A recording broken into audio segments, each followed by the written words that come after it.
WhiskyJason here, whiskey from the viewpoint of an American in Germany tasting rare and exotic whiskeys. Today I'm in Scotland, in the Highlands, at Glendronach, 1992, 25-year-old Glendronach. Wow. So this is a 25-year-old aged, officially bottled for the professional Danish retailers, matured in the finest Oloroso sherry casks from Spain. Now, there was a 2017 bottling of this, and there was a 2018 bottling of this. Both of those were 1992. Both of those were 25 years old. Both of those had 1,500 bottles each. Now, the 2017 version goes for about 300 euros on the secondary market at the moment, and the 2018 bottle, which this is one of those, is actually at the moment even in retail for 260 euros. So, whiskey base number 119217, 48%, and the Danish Retailers, the professional Danish Retailers. Now, they actually had a whole row of separate little bottlings, and they started calling them the Star Wars series. You had a green one, which was Yoda, and you had a blue one, which was Skywalker, and you had this one, which I think was Darth Vader, because his red and so on, his light sword, and so and so and so. Now, Glendronach, 25-year-old, magic, right? Let's see what happens. This was bottled on the 9th of October 2018. And so this has actually been almost laying around for a year and a half. For some reason, this has not been a bestseller. I don't know why. Let's see and find out. On the nose. Very nice. Very, very, very nice. It says here, I'm going to read their notes, chocolate, hazelnut, dates, and plum skin. All right, I can say yes, yes, yes, and brown sugar, overripe bananas, which is actually in my brain, I love banana bread, very, very nice. And a little bit of, I don't know, apple cider. I don't know why I'm getting apple cider. It's a very pleasant nose. A lot of chocolate, all right? A lot of chocolate, a little bit of the nuttiness, the dates, the figs, a little bit more of the dates and the figs and the plums. You got that there. This is a beautiful, beautiful whiskey to smell. 48%, 25 years old. My rule of thumb is 10 euros per year for the age of a whiskey. Anything above that is a little bit overpriced. Or not a little bit, is overpriced. So this was overpriced. So 250 euros for a 25-year-old whiskey would be the maximum normally. But since it was a Glendronach, I said, all right, why not? All right. So it's amazing that 1,500 bottles of this is still around. That's a very small bottling. I think there were 3 barrels they put together.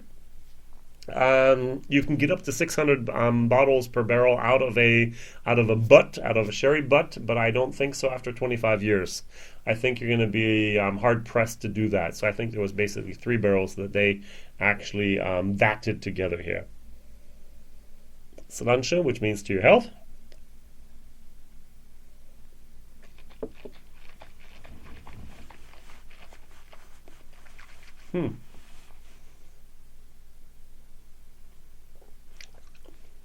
Okay, not wow. A lot of bitter almond. They write that here, actually. They say maraschino cherries, fruit cake, and almond syrup with a finish that goes from cacao, which is that powder you use for chocolate, brambles, which are blackberries, raspberries, and also traces of bitter almond. I get those traces of bitter almond. This whiskey is really unique because what happens is, for me, for a 25-year-old Glendronach, it starts down here. And it slowly but surely transitions into the whiskey I want to have. Almost now, wait for it. Almost.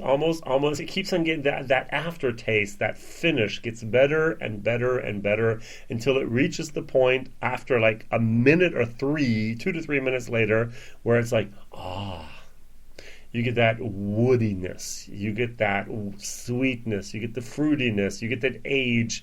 Everything just comes together and finally just clicks. But that's 2 or 3 minutes after you swallow, which is weird, which is crazy. When it kicks in at the very beginning, there's a little bit of tartiness. It's tart. And it's a little bit very compact, to be honest. So what I haven't done so far, and I'm going to finally do this now, is put a few drops of water in here and try what happens that way.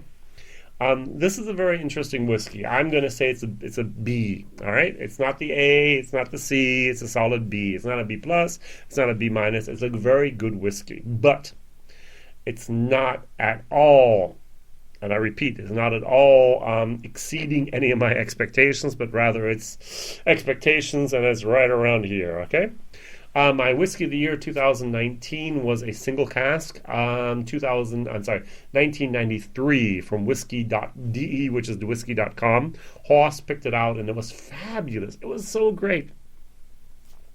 And this actually, it just might not suit my tasting pattern before the camera. So it's open the bottle, pour it in, taste it, mess around with it, a little bit of water, a little bit of air, try it again, compare it with something, stop, 10 minutes, boom.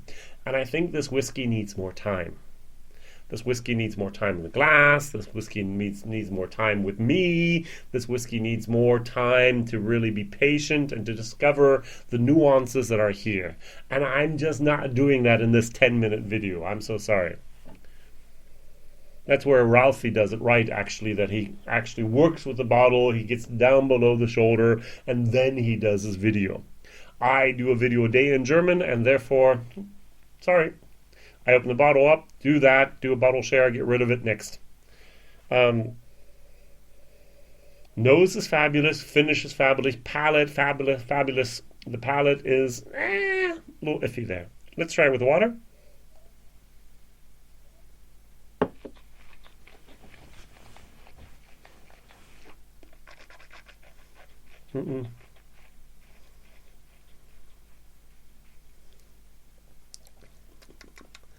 Just not giving what I want. There's too much of a burnt oak honeyness. Can I say that? That slowly transitions into a wonderful oakiness that's sweet. But I got a little bit of that burnt oak honeyness on the beginning. Now it's starting to turn into what I really want. All right, one more time, and then we're going to finish for today. I'm going to try to bring it down to even below 40%. And see what happens with that. If that is actually my problem, is it just too concentrated and I can't tell the difference? All right. Very scientific. Bloom, bloom, bloom. So, cleanse the palate. Dive in. Vin PF would say, actually, here from No Nonsense Whiskey, a little bit of that phosphorus in there.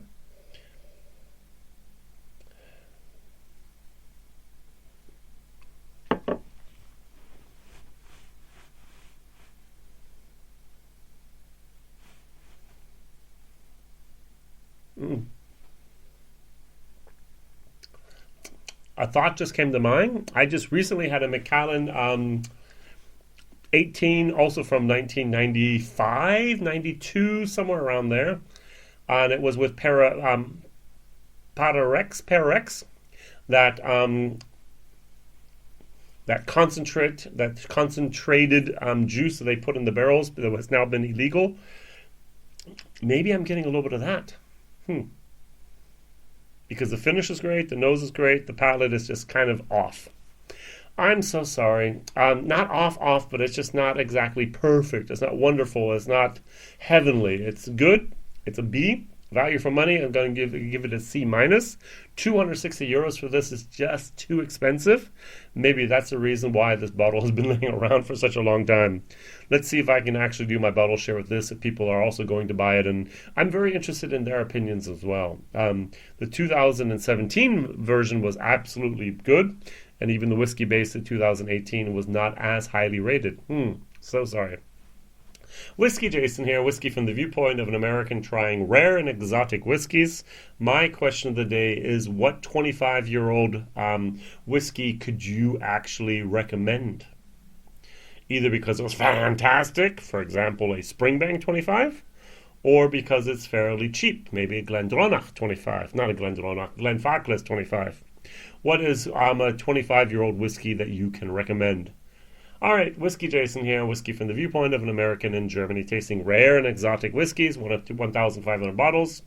Thank you very much for watching. Subscribe, click the bell, ring, become become a Patreon. Write to me, whiskeyjason at gmail.com if you have any questions, and we will see each other sometime soon. All the best. Thank you very much. Bye-bye.